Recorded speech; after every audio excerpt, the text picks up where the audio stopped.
Good afternoon, everyone. As MPP for Leeds, Grenville, Thousand Islands and Rideau Lakes, and Ontario's Minister of Municipal Affairs and Housing, it's an honour to welcome everyone to Brockville.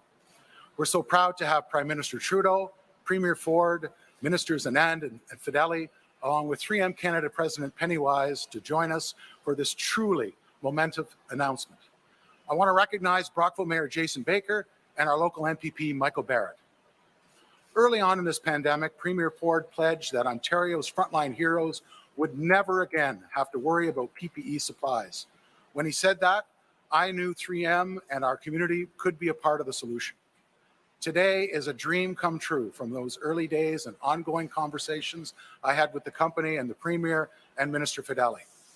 We're sending a message to the healthcare workers at the 3 hospitals serving my riding, in long-term care, and to the staff on the front lines everywhere that we have their backs. 3M and its 2 production facilities have been a tremendous corporate citizen in Brockville for over 25 years. The Made in Canada solution we're announcing today is just another example of the company stepping up in a time of need. Now it's my pleasure to invite Penny Wise, President and CEO of 3M Canada, to speak. Thank you very much.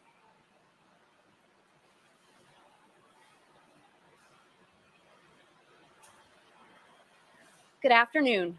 I'm Penny Wise, the President of 3M Canada. Today, I'm proud to be addressing you from 3M Canada's Brockville, Ontario location. I have the distinct pleasure of welcoming our distinguished guests today. The Right Honourable Justin Trudeau, Prime Minister of Canada. The Honourable Doug Ford, Premier of Ontario.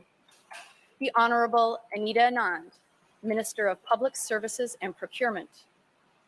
The Honourable Steve Clark, Minister of Municipal Affairs and Housing, and the MPP for Leeds, Grenville, Thousand Islands, and Rideau Lakes.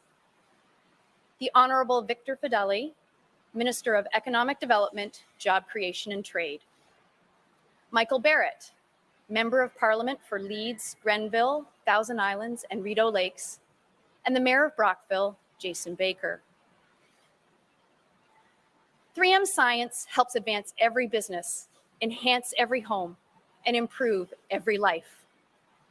We are facing an unprecedented time, and the COVID-19 pandemic is affecting us all in some way or another.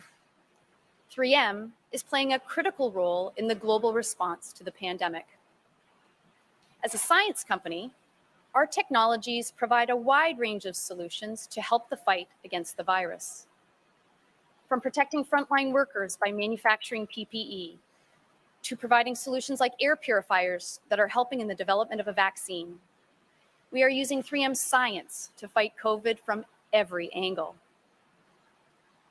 Our highest priority is to keep our employees and the public safe.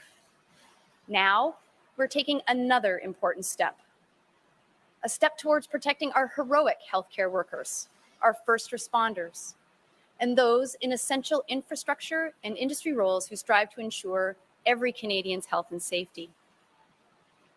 I now have the honor of welcoming to the podium the Honourable Vic Fedeli, Minister of Economic Development, Job Creation and Trade. Minister Fedeli.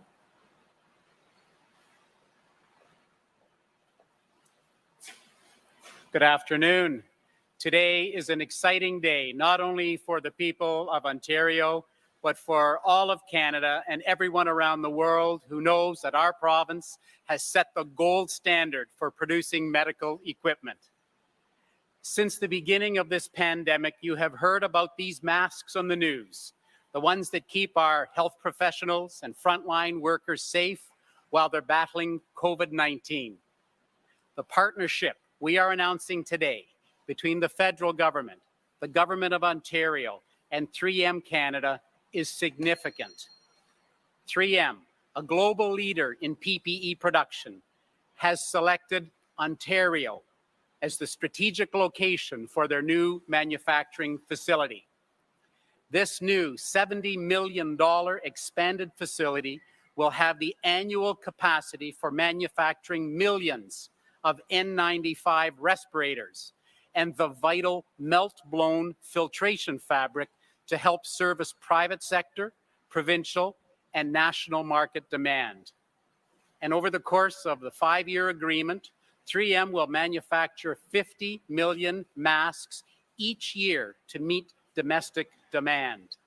Masks that will be shared equally between the federal and Ontario governments. This plant means jobs. It means a stronger supply chain and reducing our dependence on overseas suppliers now and in the case of future challenges. Throughout the COVID-19 pandemic, our government has worked to leverage and expand our world-class manufacturing sector to meet the PPE demands for healthcare professionals, frontline workers, and other workplaces that need it. We launched the $50 million Ontario Together Fund to support proposals submitted through the Ontario Together web portal to help businesses retool their operations, develop technology-driven solutions and services for business to reopen safely.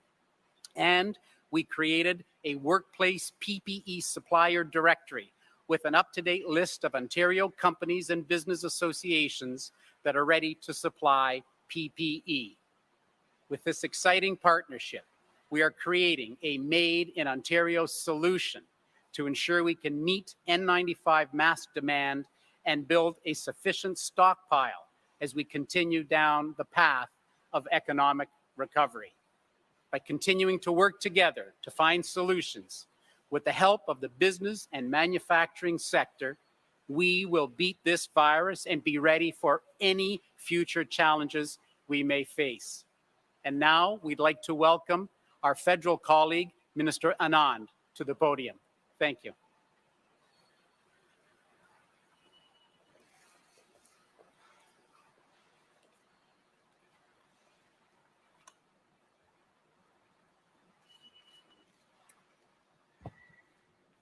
Good afternoon. It's so good to see you all. I'm so pleased to be here. Welcome, Prime Minister, Premier Ford, Minister Fedeli, Minister Clark, and Ms. Pennywise. Thank you all for joining us here today on the traditional territory of the Anishinaabe and the Haudenosaunee. Depuis le début de cette pandémie, notre gouvernement a travaillé avec diligence pour s'assurer que les travailleurs de la santé de première ligne et les services essentiels disposent de l'équipement de protection individuelle et des autres produits vitaux dont ils ont besoin pour assurer notre sécurité à tous. Au niveau fédéral, provincial, municipal, tous les ordres du gouvernement travaillent à l'unisson pour une cause commune contre une menace qui ne reconnaît pas les juridictions ou les limites. At Public Services and Procurement Canada, we have pursued an aggressive and ambitious procurement strategy to sign long-term contracts in a hyper-competitive global market, characterized by high demand across goods. We have focused on diversifying supply chains in order to procure multiple sources of PPE in this turbulent global marketplace. This strategy is producing results, as is evidenced by the orders and deliveries of PPE that Canada has secured to date. Canada has contracts in place for more than 2 billion articles of various PPE for delivery over the course of the current fiscal year. And in the months since we began to execute these contracts, we have received approximately 3/4 of the face shields and surgical masks ordered, more than half the gowns, and more than 80% of the hand sanitizer. Over 44% of our contracts for PPE and other equipment by dollar value have originated right here in Canada with Canadian manufacturers. As health practitioners across the country will attest, N95 respirators have been a critical piece of PPE in fighting COVID-19. By working with a wide variety of international suppliers, we have to date received more than 61 million N95 and KN95 respirators. This amount includes up to 500,000 respirators a month from 3M's U.S. facilities. These deliveries are a testament to a productive and collaborative relationship between our government and 3M. Throughout this process, it has become evident that when it comes to long-term solutions to Canada's needs, domestic production is a reliable, important, and effective solution, and one that must continue to be at the forefront of our minds from a procurement perspective. Il y a encore beaucoup de travail à faire, mais nous avons fait d'énormes progrès grâce au sacrifice des Canadiens pour aplatir la courbe, aux milliers d'entreprises canadiennes qui ont répondu à l'appel de réatouiller leur chaîne de production et de produire l'équipement et des produits essentiels, et à l'étroite collaboration entre tous les niveaux de gouvernement à s'unir dans la lutte contre la COVID-19. This fight against COVID-19 will continue for some time to come, and we must be ready for the long term. I want to thank Prime Minister Trudeau and Premier Ford sincerely for supporting the work that we are undertaking in procurement, and Penny Wise, the head of 3M Canada, from whom you've just heard, for her advocacy and commitment to bringing us all here today. Thank you so much. Merci. Miigwech. Now we will hear from Premier Ford. Well, thank you very much, Minister, and good afternoon, everyone. It's great to be back in beautiful Brockville, and I just love the people here. And as Mayor Baker knows, this is a community with a rich and proud history. I also want to thank the Prime Minister and Minister Anand for being here today. Thank you, Prime Minister, for supporting this critical project. I also want to thank Minister Fedeli and Minister Clark for advancing this historic project along with their federal counterparts. I want to recognize Penny Wise and the entire team here at 3M for making today possible. Thank you, Penny. Folks, this is what we can accomplish when we work together, when we stand united as Team Canada. My friends, not long ago, during the darkest days of COVID-19 pandemic, every country in the world was left scrambling for critical medical supplies and personal protective equipment. There was a worldwide shortage. Canada was left at the mercy of other countries for the PPE we desperately needed. We were left in a terrible, terrible situation. And I can tell you, worrying about where we would get the next PPE shipment, that's what kept me up at night. And the terrifying reality is, at one point back in April, Ontario was left with less than 1 week's supply of N95 masks. We had less than a week's supply of N95 masks we needed to produce. Our nurses supply our nurses and doctors who were treating COVID-19 patients. These heroes were putting themselves at risk. And the thought of running out of the protective masks, it was hard to imagine. My friends, I'm not exaggerating when I tell you that the situation was desperate. But we stuck together, and all of Canada stuck together, and we got through the worst of it by standing united as a country. And as sure as I'm standing here, I can tell you, this will never, ever happen to us again. Back in April, I made a promise. As your Premier, I promised the people of Ontario that we would never, never again be left at the mercy of other countries for this critical PPE. I promised that we would never be in that position again. My friends, Ontario is a manufacturing powerhouse. We can build anything right here on our beautiful soil. And when things got ugly, we put out a call to Ontario businesses. We asked Ontario companies, please, if you can, retool your production, start manufacturing the PPE we needed. And the response was truly overwhelming. I have never been more proud to be Premier of this great province.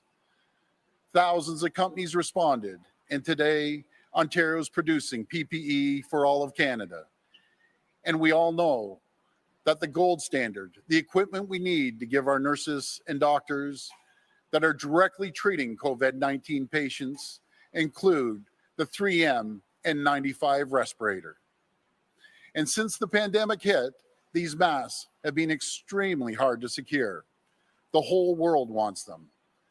But 3M Canada came through for Ontario. Earlier on, we worked with 3M to secure a critical shipment of N95 masks. We got through the worst of it. And since then, it's been all hands on deck to rebuild our pandemic stockpile. And that's why today, the announcement is truly historic. This is one of my proudest moments as Premier, because today I know that Ontario will never have to depend on another country for the N95 masks we need to protect our nurses and doctors, our frontline heroes. Once the facility is operational, Ontario will receive 25 million N95 respirators every year.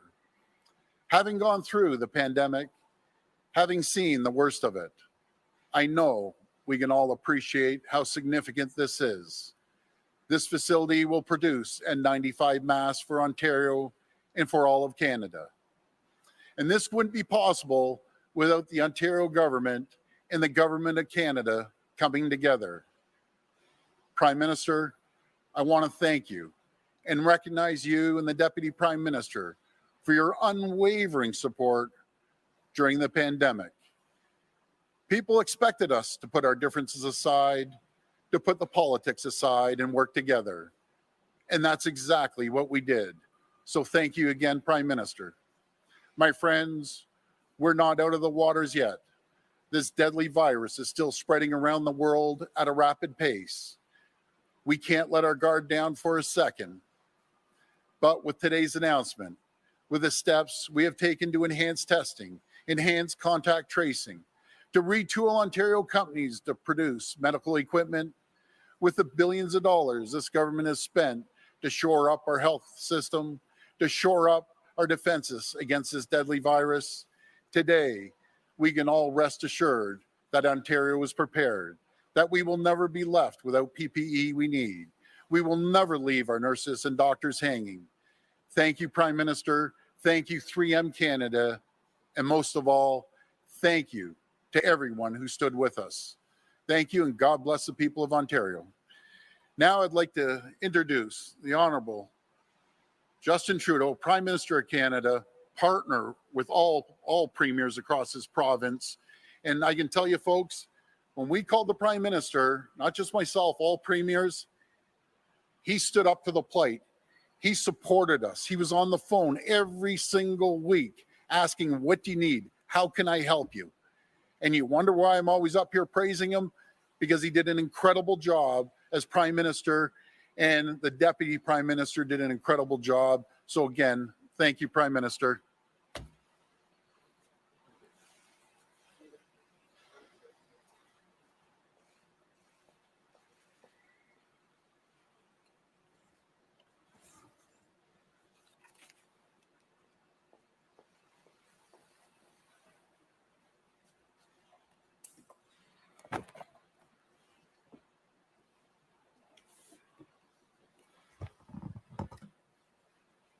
Thank you, Doug, for those kind words and your partnership.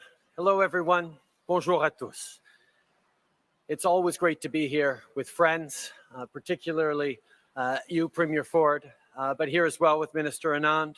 We're also joined by Provincial Ministers Clark and Fedeli, the President of 3M Canada, Penny Wise, and of course, Mayor Baker of Brockville.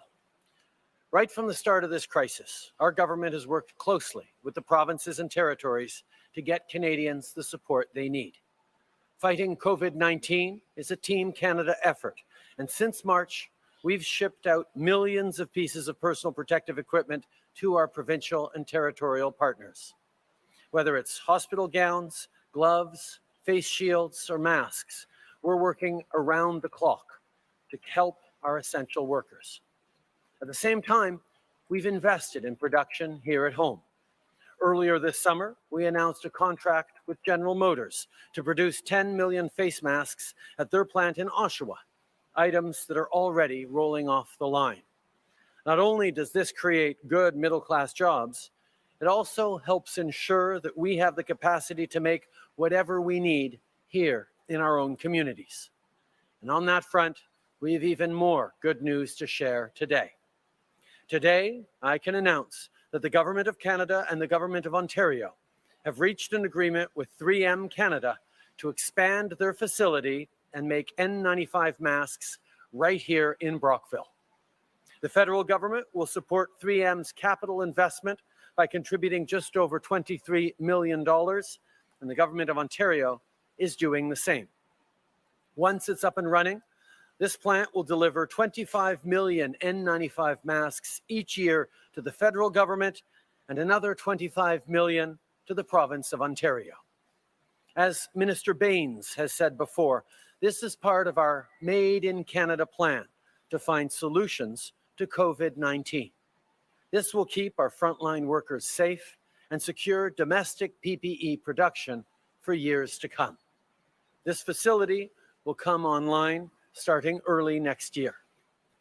Aujourd'hui, je peux annoncer que le gouvernement du Canada et le gouvernement de l'Ontario ont conclu un accord de principe avec 3M Canada pour agrandir leur usine et fabriquer des masques N95 ici même à Brockville.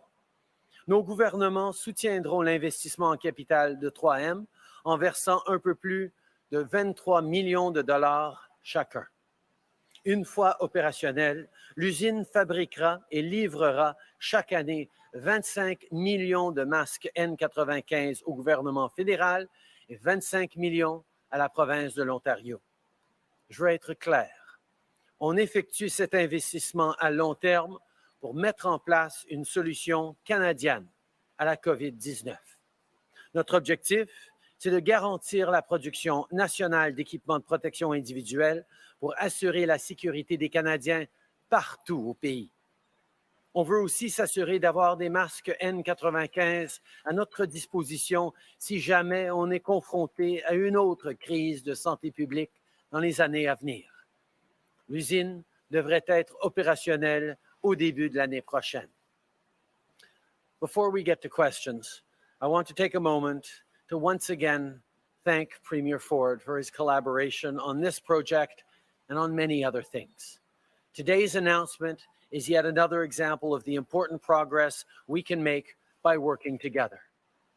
Right across the country, different orders of government have worked hand in hand with one shared goal: keeping Canadians safe and getting our economies rolling again. And this announcement today is just another example of what we can do when we work together and focus on all Canadians. Ensemble, on effectue les investissements nécessaires pour protéger la vie de nos travailleurs de première ligne en Ontario et à travers le Canada. On continuera de travailler avec les provinces et les territoires pour apporter aux Canadiens le soutien dont ils ont besoin dans les semaines et les mois à venir. Merci beaucoup. The Premier and I are now happy to take questions from media. Thank you, Prime Minister. So we'll start on the phone. Just one question and one follow-up. Operator? Thank you. Merci. First question, Lucas Meyer, News Talk 1010. Please go ahead. Your line is open. Thank you very much for taking my question. To the Premier first. Premier, you are obviously, as you mentioned, adamant in April that increasing production as not to be beholden to international sources of PPE. Do you feel that this particular partnership came a little bit too late in your mind? And how much of it is in a response to kind of the ongoing tariff battles between Canada and the United States? Well, 3M is the gold standard when it comes to the N95 masks, and we want to partner with the best and the biggest, and obviously the most competitive too. The 3M is a company that will stand behind their product, and I think this is going to be a great partnership between 3M, Ontario, and the Government of Canada, and we're very grateful that they're going to come here and they're going to create jobs right here in Brockville, and we don't have to rely on any foreign country, any foreign government. And as I mentioned in my speech, there were some tough times when, Lucas, when you were asking me questions, how many PPEs do we have and so on and so forth. You always ask me, I lost sleep over that, but we came together. We came together as a province, came together as a country. The Prime Minister stood up and said, how can I help you? Any way we can help you. And I'm grateful for that. So it's just amazing when we work together and we band together and we're all pulling in the same direction. Canada, Ontario, we're unstoppable against anyone in the world. So that's why we're doing it. Thank you very much. And Prime Minister, if I may, on another subject, given the documents that were just released with regards to the WE scandal, two simple clarifications. Do you stand by your initial statement that you first heard about the rollout on May 8th, when an internal email says the PMO was weighing in as of April 20th? And is it your position that the scandal had nothing to do with Bill Morneau's resignation? First of all, if I could address the question of N95 mask production, it is obvious that it is important for Canada to be able to rely on domestic sources of production. But one of the things that I know factored into the decision of 3M to set up this manufacturing facility is that it also is an ability to provide masks overseas as well. We will be able to cover domestic supply, but because Canada as a country has never brought in limits or protectionist measures on ensuring that our products can help the world as well. I know that was a part of the attractive nature of building this plant here to ensure safety for Canadians and safety for frontline workers right around the world as well. So I'm extremely pleased to be able to announce this today alongside Premier Ford. In regards to your other questions, now remembering, sorry, can you remind me what they were? It's about something far less important than N95 masks, I suspect. Do you stand by the original statement that you first heard about the rollout of the program on May 8th? Yes. Yes. As well as the scandal that had anything to do with Mr. Morneau's resignation. Yes. Thank you.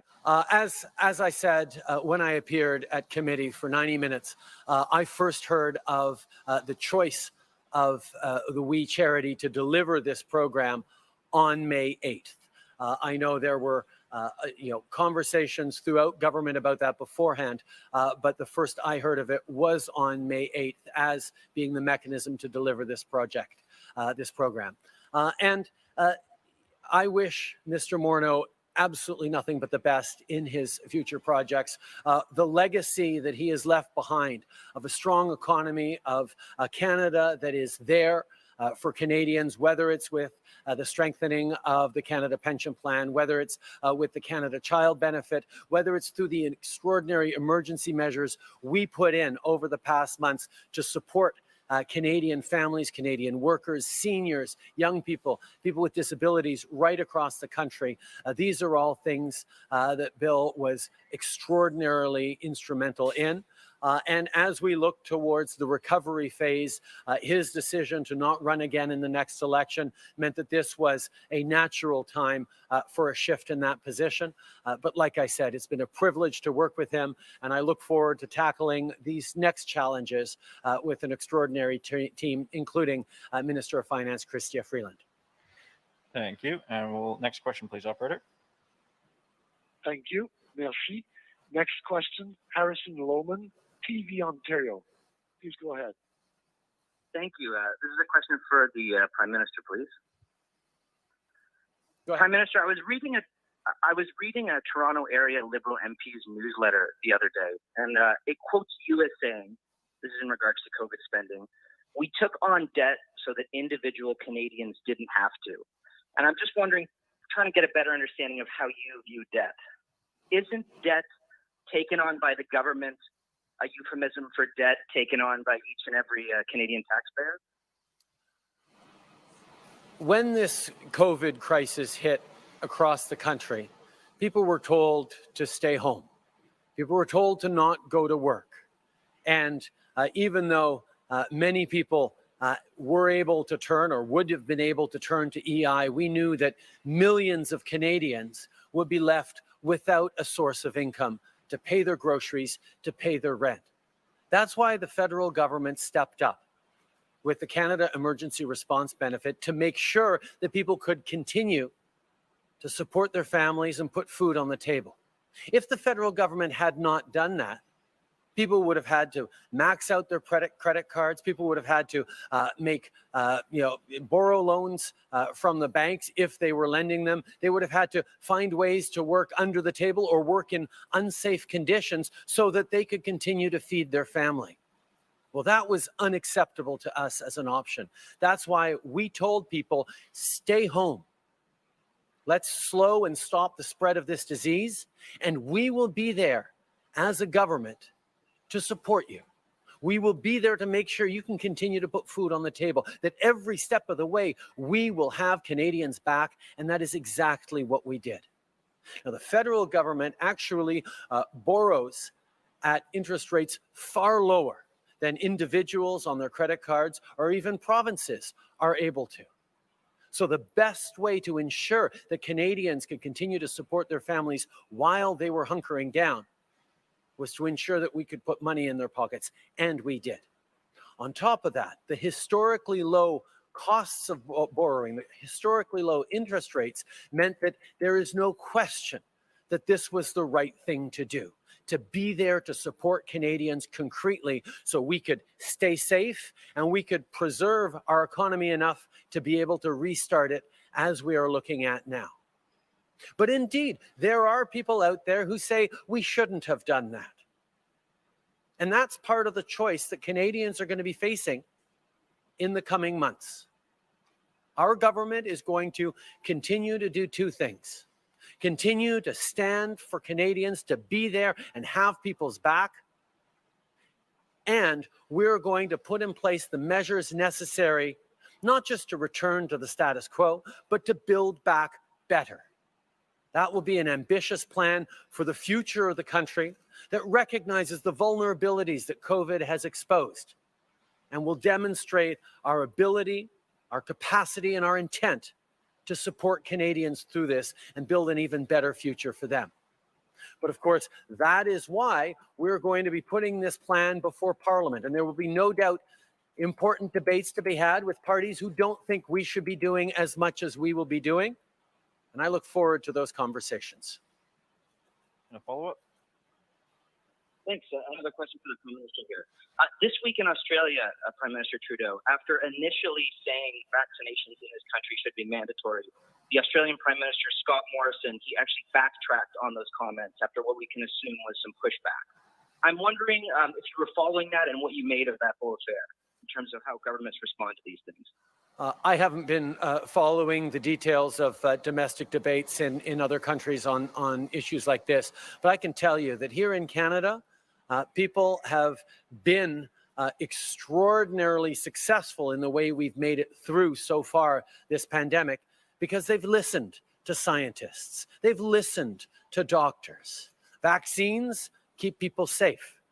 And we have the medical experts and the professionals and the doctors who demonstrate that every single day. And I know that the way Canadians have stepped up on social distancing, the way that Canadians have stepped up in terms of wearing masks, the way that Canadians have stepped up to keep themselves, their loved ones, and our frontline workers safe is part of the story that we can be so proud of here in Canada, why all orders of government have come together and Canadians have come together to manage this pandemic better than many of our neighbors.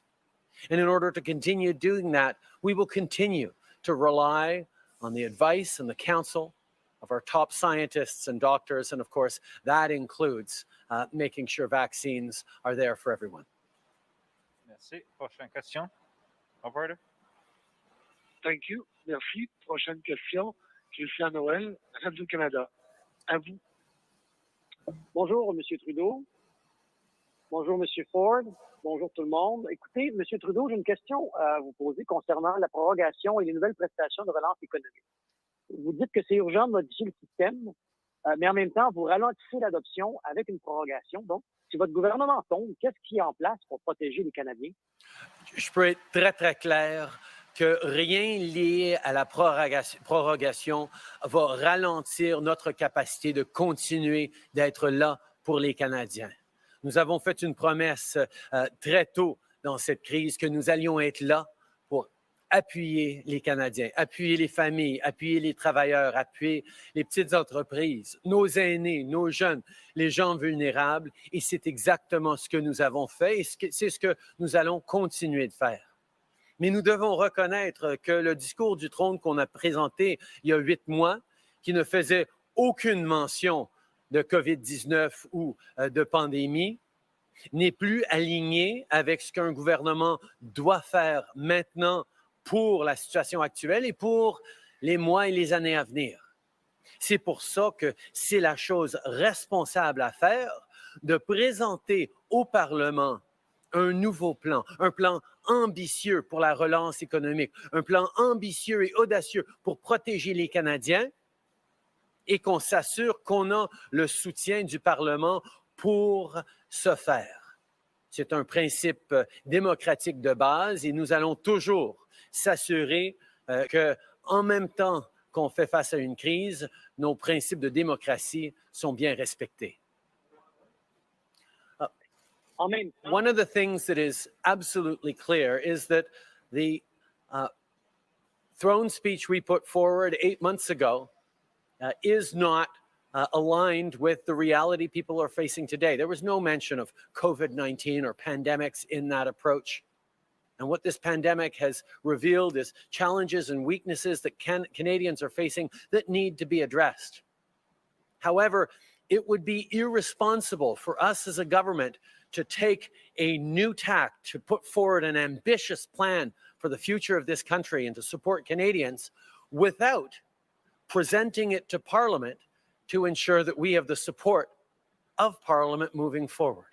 That's why prorogation is a logical and reasonable step as we concentrate on the next steps in keeping Canadians safe. There will no doubt be disagreements and debate in Parliament on the best way to move forward. I look forward to those debates because I know that what Canadians need is a government that is looking hard at the weaknesses that we've seen revealed because of COVID, but mostly how we build back better as a country.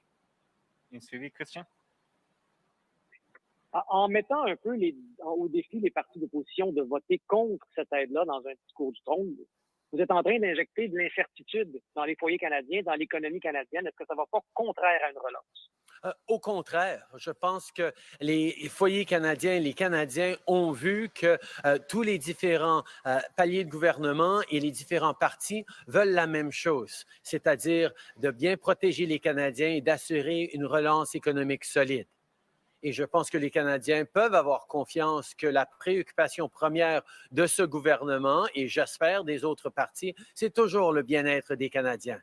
C'est pour ça que ce qu'on met de l'avant en termes de discours du trône va démontrer notre engagement envers un meilleur avenir pour tous les Canadiens et que cet aspect de prorogation n'affectera en rien l'aide qu'on envoie actuellement et qu'on va continuer d'envoyer aux Canadiens.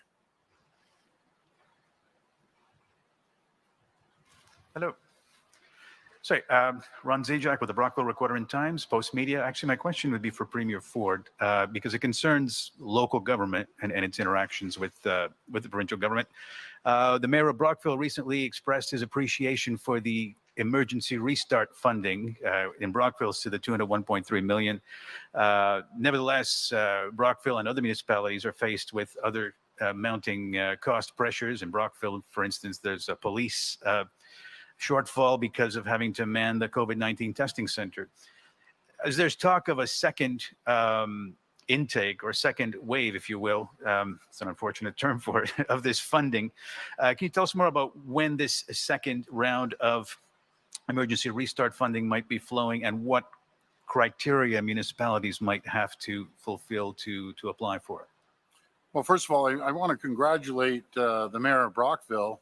When I was reading my notes, they ended up with a surplus. So anyone with a surplus because he ran an efficient shop, in my opinion, should be getting more, not less. But since it's the minister's responsibility, I'll hand it over to Minister Clark. This area is well known. He was, I think, the youngest mayor in the country at the time. So I'm going to hand it over to Minister Clark. Thank you. Thanks, Premier. Thanks for the question. Our focus as a government, obviously, was to negotiate the agreement with the federal government. I want to take this opportunity to thank the Prime Minister and also the Premier for this historic agreement. We wanted to make sure that prior to the Association of Municipalities of Ontario conference this week, that we provided our initial response to our municipal partners. That's why I sent them a letter last week indicating the initial dollar figure that they would be given as part of the Safe Restart Agreement. We obviously now want to turn our sights to some of the individual expenses that municipalities have as a result of COVID-19, and also allow them to put a plan in place for when the second wave hits us. So we'll be continuing to consult with municipalities. We created a technical table with my Deputy Minister, Kate Manson-Smith, the Association of Municipalities in the City of Toronto. We're going to continue to track COVID-19 related expenses, and we'll have more to say to our municipal partners in the coming months. Thank you.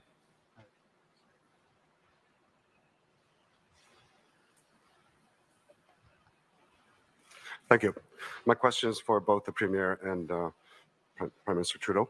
It's concerning the events happening in Caledonia. People are worried. They're wondering if you guys are taking it serious, because they're saying this could become another Oka or Ipperwash. Mr. Premier, you said that you would come out swinging if conflict erupts there between the police and the people of Six Nations. Mr. Prime Minister, your ministers have agreed to meet with these people. So why are the both of you not on the same page here? Because, like I said, people are wondering if you're taking it serious. We know that reconciliation is something that matters to all Canadians, and all orders of government have their responsibilities toward that. I'm very pleased with the work that Ministers Bennett and Miller have been doing in this situation, engaging, listening, and working together. But I also know that the province is taking this very seriously as well. We need to come together to find a peaceful resolution for this that involves the entire community. And I look forward to continuing to work seriously on finding the right path forward for everyone in the region. Well, my friend, I appreciate the question. I'm just going to correct it a little bit. I believe in collaboration. I instantly called Chief Hill. We have a phenomenal relationship with the Indigenous community, First Nations right across this province. I've supported them every step of the way, and I'm going to continue supporting them. What I did say yesterday, and I'm dead serious, anyone who wants to come after our police officers, and I'm not saying just the Indigenous community or anyone else, they want to throw rocks at our police officers, they want to throw outhouses over a bridge and almost kill someone, yes, absolutely. It's my job as Premier to protect everyone, all 14.5 million people, including the Indigenous community and our police officers. So I stand by my comments, but I'm a strong believer in collaboration, in sitting down, communicating. And as I mentioned to Chief Hill, which I have a tremendous amount of respect for, I sat down in my office, called him in immediately, and we had a phenomenal conversation on how we can work together and support each other. He was mentioning to me, he goes, Premier, I need clean water. That's not a problem. Let's sit down and talk about it. You need clean water? I'm sure the Prime Minister agrees. We need to supply clean water. I will do whatever it takes to support the Indigenous community, and I think our track record shows that. And not to mention Greg Rickford, in my opinion, is the best minister I've ever seen when it comes to Indigenous affairs. So by all means, we're going to continue supporting the community, but it doesn't matter who you are, where you're from, whatever you're doing, you come after the police, you're darn right I'm going to protect our police. Thank you. Thank you.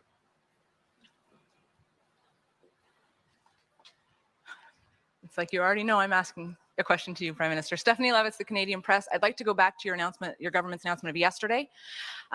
Your finance minister, your new finance minister, and Minister Qualtrough said yesterday that this new plan to replace CERB is to, you wanted to announce it so people can have assurances that they will receive help, millions of people. So why didn't you introduce this bill before you prorogued Parliament? I think one of the things that we know is that Canadians need support through this very difficult time, and we're going to continue to be there. We recognize that over the medium and long term, we need to move people off of the CERB onto EI, but of course, only a portion of Canadians actually qualify for EI. We need to make sure that anyone who has lost their job, who can't find their job, particularly because of COVID-19, gets the supports they need. Now, the EI system, different from CERB, has many elements to it that support working while on claim, that support training, support programs, that make it a better support for a restarting economy than a CERB would. So this transition is going to be done responsibly. We're going to take the time to do it right. And as I said, nothing around prorogation interferes with our capacity to support Canadians to continue to have their back through this difficult time. But as the follow-up then, no one's necessarily disagreeing with the premise of the need for the program. You've turned it into a political football. You could be introducing it now and getting the groundwork being laid now so people actually have the assurances they want, as opposed to wondering if the government might fall and they go into an election.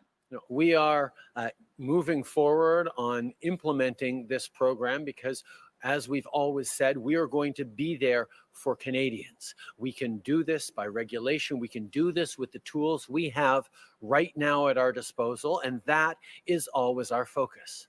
At the same time, however, I think it's really important that as we move forward with a new and ambitious plan to rebuild our economy, to build Canada back better, taking into account all the vulnerabilities, I think it is only responsible that we check that we have the support and confidence of Parliament.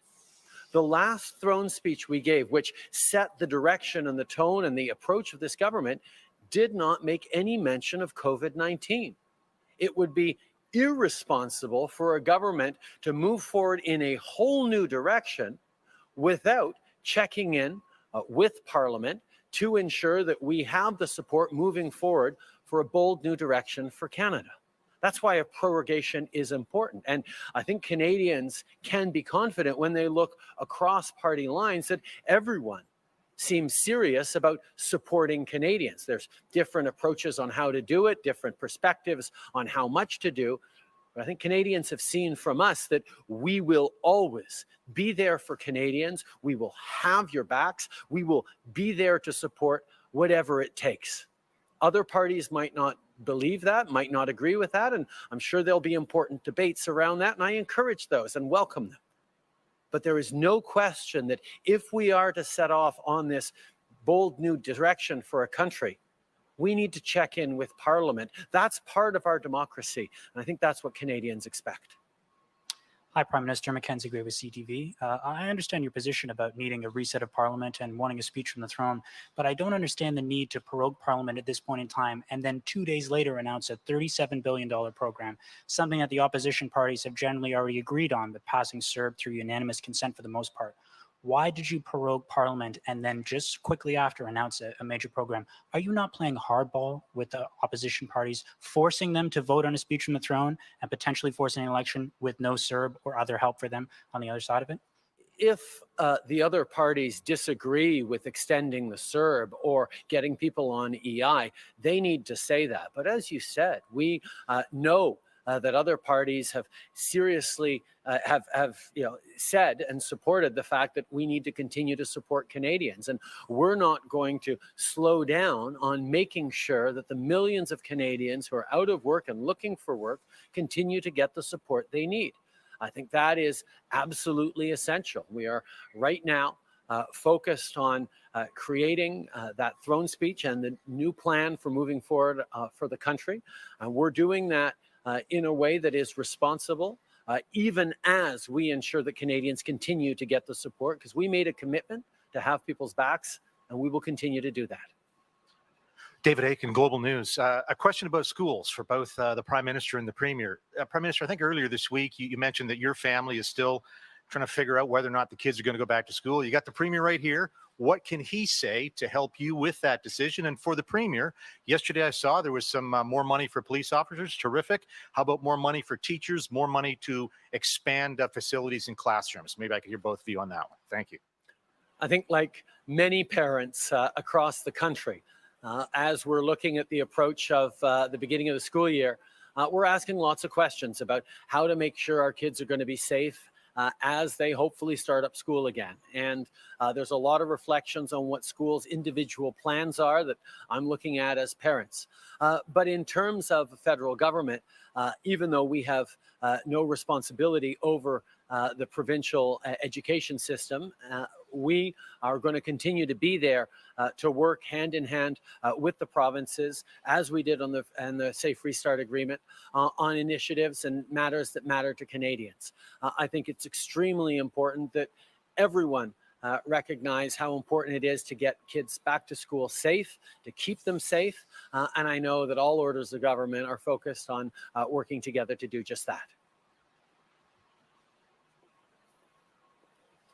Well, thank you for the question regarding getting more teachers. That's exactly what we're doing. We put $30 million in to hire more teachers. The unions were asking us, do they have access to the reserves, or as I say, the rainy day fund. We gave them permission to access the reserves, and it's great news. I want to thank the Toronto District School Board for getting the deal done. We have close to 70% of all the school boards have a plan. They're engaged. We're going to move forward. We're pouring money into the system, and all you have to do is, I think one of the media outlets put a report card together, what our province is doing compared to all the other provinces. It's night and day. But our number one priority, and I know it's the Prime Minister's number one priority, to make sure that we have a safe environment, not just for our children, but for the educators as well when they go back. And I want to thank the teachers for stepping up and doing a great job throughout this pandemic. Thank you.